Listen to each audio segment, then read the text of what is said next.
सरगांव, छोटा सा लेकिन हरियाली से भरा गांव। चारों ओर लहराते खेत, धान की बालियों से टकराती ठंडी हवा, पीछे फैला घना जंगल जिसकी सीमा से हर सुबह धुंध उठती रहती थी। मिट्टी की सोंधी खुशबू हवा में घुल जाती। नीम के पुराने पेड़ के नीचे बैल खड़े जुगाली करते रहते। गांव के किनारे जंगल से सटा एक मिट्टी का घर था। छप्पर की छत, दीवारों पर गोबर मिट्टी की लिपाई। यही रहता था भीमू, लंबा सा, दुबला, आंखों में सादगी और हाथों में ऐसा जादू कि लोग दूर दूर से उसका बनाया मटन चावल खाने आते थे। उस दिन भी चूल्हे पर लकड़ियां सुलग रही थीं। लोहे की कड़ाही में तेल चटक रहा था। भीमू मसाले डालते हुए बुदबुदाया, भीमू, आज जंगल की लकड़ी है, स्वाद और गाढ़ा आएगा। प्याज लहसुन भुनते ही हवा बदल गई। धनिया, तेज पत्ता, काली मिर्च, धीमी आंच पर उबलता मटन, भाप उठी और खुशबू पूरे सरगांव में फैल गई। खेत से लौटते किसान बोले, अरे फिर भीमू ने चूल्हा जलाया लगता है। जैसे मटन को चूल्हा पर से उतरा मटन हड्डी छोड़ चुका था ग्रेवी में लटपट देखकर ही जैसे मुंह में पानी आ जाए। नीम के पेड़ के नीचे पत्ते बिछ गए। भीमू पत्तलों पर चावल परोसता जा रहा था, ऊपर से मटन की गाढ़ी ग्रेवी। बुढ़िया, बेटा, तेरा हाथ भगवान ने बनाया है। इतनी अच्छी स्वाद वो गुरु मान गए, शहर के होटल भी मात खा जाए। भीमू मुस्कुराकर बोला, अरे काका, यह तो आप लोगों का प्यार और दुआएं हैं।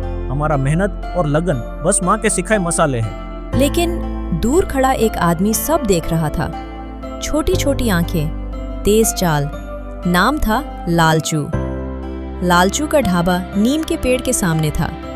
भीमू के यहाँ हर वक्त लोगों की भीड़ को देखकर वो सोचता मन में जलन भरी।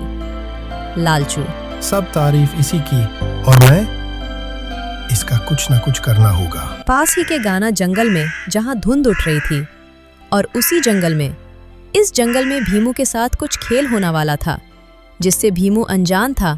किस्मत कोई बड़ा खेल लिख चुकी थी। शाम ढल रही थी। भीमू लकड़ियां लेने जंगल गया। पेड़ों के बीच अजीब सरसराहट। जंगल के भीतर कुल्हाड़ी की ठक ठक गूंज रही थी कि अचानक झाड़ियों के पीछे से घोड़ों की टाप सुनाई दी।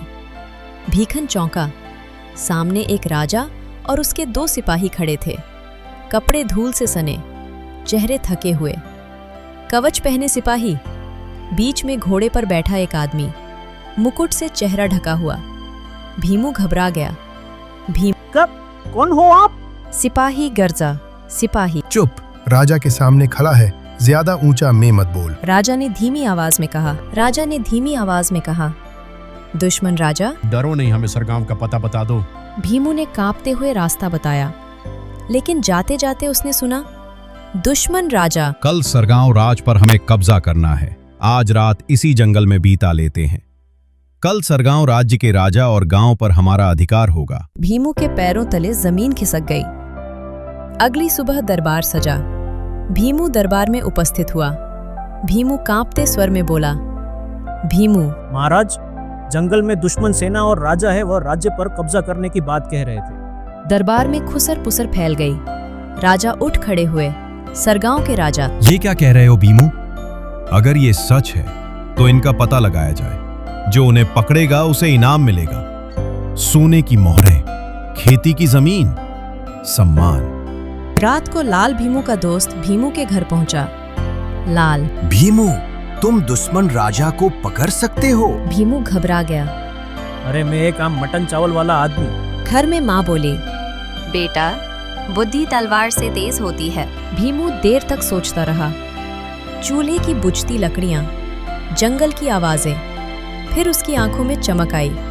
भीमू, नींद लाने वाली पत्ती मटन में मिला दूंगा। भीमू जंगल से खास पत्ते लाया। रात को दुश्मन शिविर में पहुंचा।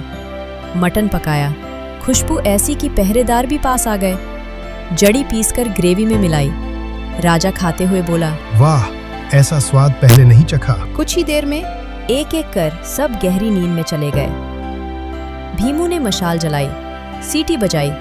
सरगांव की सेना टूट पड़ी। दुश्मन राजा, ये कैसी चाल है? सरगांव पर नजर डालने की कीमत। दरबार में भीमू के गले में माला डाली गई। राजा बोले, आज ये सिर्फ रसोइया नहीं, हमारा रक्षक है। तालियां गूंज उठी। नीम के पेड़ के नीचे फिर पत्तल सजी, मटन की खुशबू, लेकिन आज उसमें जीत की महक